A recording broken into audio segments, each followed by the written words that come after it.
formation continue est un réel défi dans les hôpitaux parce que les soins de santé évoluent constamment. Il est donc nécessaire de mettre sans cesse à jour nos connaissances. En plus, le personnel des hôpitaux change souvent. Il y a des stagiaires, etc. Il y a donc un grand besoin de formation dans les hôpitaux.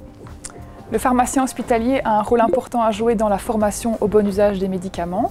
À Saint-Luc, nous aimerions nous investir plus dans ce volet formation.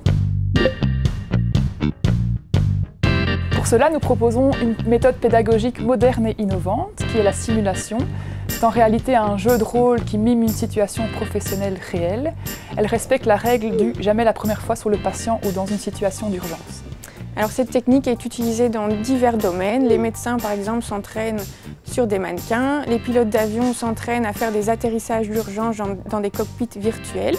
Donc nous aimerions utiliser cette technique pour former au bon usage des médicaments. Allô? Oui, bonjour, c'est Lonco. J'ai un problème. Une chimio vient de couler au pied du patient. Que dois-je faire? Ah, une contamination par chimio, ok. Alors, première chose à faire, trouvez votre kit de décontamination. Kit de quoi?